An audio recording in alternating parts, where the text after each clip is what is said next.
Hello good morning friends, कैसे हो आप सभी। आई होप आप सभी बेहतर होंगे और मेरी क्लास में आप सभी का एक बार फिर से बहुत बहुत स्वागत है। यहाँ पर हम CLIS यानी सर्टिफिकेट इन लाइब्रेरी साइंस के कोर्स को कंप्लीट कर रहे हैं और इसे कंप्लीट करने में हम अपनी इस सीरीज को कंटिन्यू कर रहे हैं, जिसमें हमने टॉपिक 1, 2, 3 को कवर कर लिया है। आज का हमारा टॉपिक है सीक्वेंस वाइज अरेंजमेंट, यानी कि जब आप लाइब्रेरी के किसी रिसोर्स को अरेंज करते हो तो किस तरह से आप सीक्वेंस को फॉलो करोगे, इस टॉपिक में हम उसके बारे में पढ़ेंगे। The arrangement of resources into sequence broadly depends upon the category and the size of library, यानी कि जब आप किसी भी लाइब्रेरी के रिसोर्स को अरेंज करते हो तो सबसे पहली बात कि आपको उसके लाइब्रेरी के साइज को देखना होगा। अगर लाइब्रेरी छोटा है, बड़ा है, ब्रॉड है, किस तरह का लाइब्रेरी है, तभी आप उसके रिसोर्सेस को अरेंज कर पाओगे sequentially.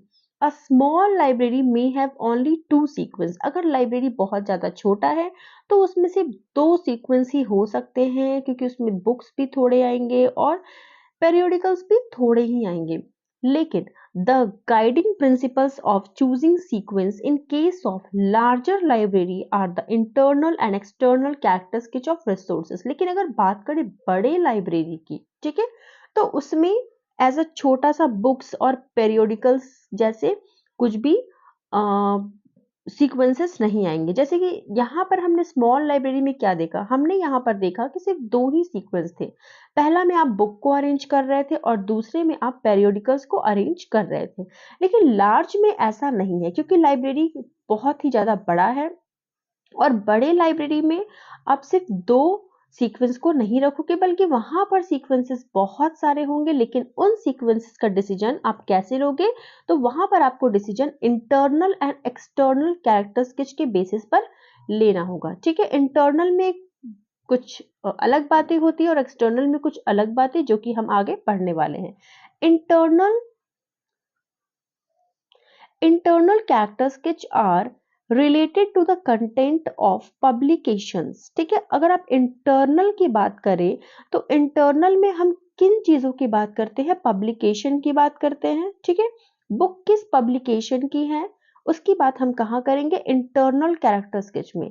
while the external are concerned with the physical feature of publication। लेकिन जब हम बात करते हैं एक्सटर्नल की, तो उसमें हम पब्लिकेशन की बात ना करके बल्कि उस पब्लिकेशन का क्या फिजिकल फीचर्स है, वो दिखने में कैसा है, उसका बाहरी लुक कैसा है, फिजिकल फीचर्स कैसा है, उसके बारे में हम एक्सटर्नल में बात करेंगे। The actual adoption of sequences wise arrangement also depends upon the category of the library, like public, academic, special. इतना ही नहीं, हम स्मॉल और लार्ज लाइब्रेरी के अलावा भी जब हम रिसोर्सेस को सीक्वेंस वाइज अरेंज करते हैं तो हम लाइब्रेरी के टाइप को भी ध्यान में रखते हैं। लाइब्रेरी किस टाइप का है, क्या वो पब्लिक लाइब्रेरी है, क्या वो एकेडमिक लाइब्रेरी है, या फिर वो स्पेशल लाइब्रेरी है। इस तरह से हम ध्यान में रख करके चीजों को अरेंज करते हैं। इसी को हम कहते हैं सीक्वेंस वाइज अरेंजमेंट। तो ये था हमारा टॉपिक। आगे की क्लास में हम बात करने वाले हैं इसी टॉपिक से रिलेटेड कुछ अलग टॉपिक। ठीक है, तो आप मेरे साथ बने रहें। अगर आपको किसी भी चीज में डाउट है तो प्लीज फ्रेंड्स मुझे कमेंट जरूर करिएगा, मैं आपके हर प्रॉब्लम का सॉल्यूशन जरूर करूंगी। अगर आपको हिंदी में भी वीडियो चाहिए तो आप मुझे कमेंट करके बता सकते हैं, मैं हिंदी में भी वीडियो प्रोवाइड कर दूंगी। चलिए मिलते हैं अपने अगली वीडियो में। Thank you so much.